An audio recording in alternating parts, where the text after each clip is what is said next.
The editor's main responsibility is to select the best shots. But what does the best shots refer to? Is it the best performance?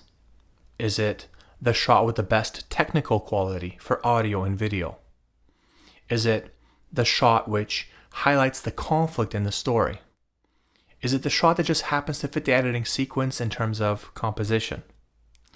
Or is it a combination of all of these factors? Usually, editors will weigh the pros and cons of different priority areas and pick the shot that satisfies most of the criteria. They may choose the shot that offers the best performance. Now, to come to a decision, many editors will have to rely on their feelings and on their instincts. At other times, they will not know the answer and may choose to guess or to pick a shot at random to fill in the sequence. Great editors understand the meaning of the shots and use their refined instinct to convey the right message to the viewer. Great editing is about understanding the factors of shot selection. Wide shots are usually used at the beginning of new scenes. These type of shots are very useful in the role because they establish several key things. Using wide shots, the filmmakers are able to, with a single shot, show the environment, the lighting, which refers to the mood, the characters, and their positions relative to each other and to the objects. In addition, wide shots can be used at different points within a scene.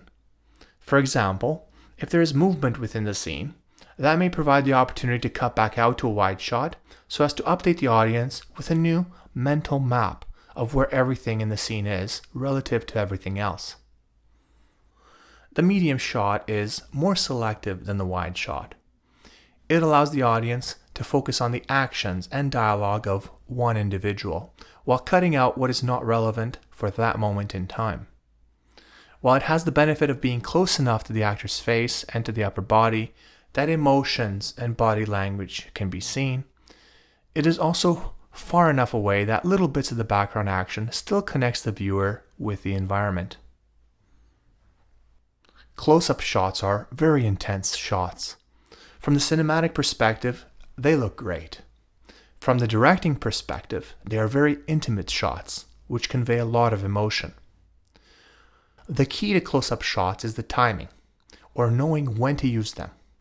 They can't be used too early on in the scene's development, or they will not have the necessary effect when they are needed later on.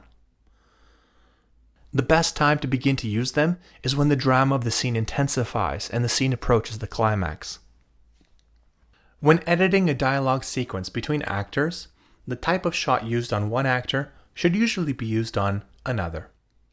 For example, in a two-person dialogue scene, if a medium shot is used on one actor, then a medium shot should be used on the other actor, which they are speaking to.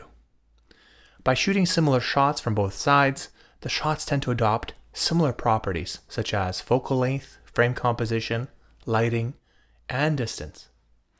These similar properties make the editing flow more seamless, connected, and a continuous match. The audience expects to see similar shots cut together, as opposed to dissimilar shots. For most edits, the editor will be able to put together a sequence which flows visually and is seamless. However, for some shots, they will appear to jump and not appear as seamless as the rest. This can happen when there are more objects in focus. The characters on screen are a reference point. The audience will pay attention to a character or to their reference point, and then they will pay attention to the next character or reference point as it is presented. However, when there is also another prominent object in the scene, this can become a second reference point. The mind begins to track both reference points. Now imagine that within a shot there is a second object. Say a large flower is screen left and the actor is screen right. As you cut to the other actor, perhaps now the large flower is screen right and the new actor is screen left. Under these conditions, the flower has changed positions within the frame, so it has appeared to jump.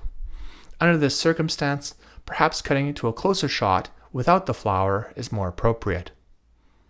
Some of the scenes provided to the editor from the production crew will be of three characters having a conversation. In this case, the editor cannot simply edit a two-shot of two of the characters speaking and then edit to a matching perspective to another two-shot of two characters. When making an edit of three characters from a two-shot to another two-shot, one of the characters appear to jump position on the screen.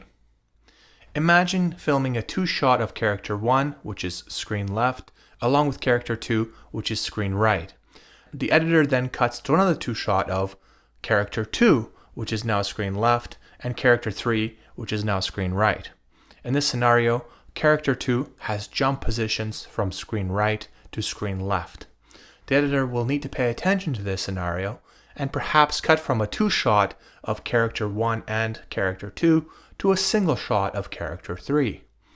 If this solution doesn't work, then the editor could instead cut from a two-shot of character 1 and character 2 to a wide shot of all of 3.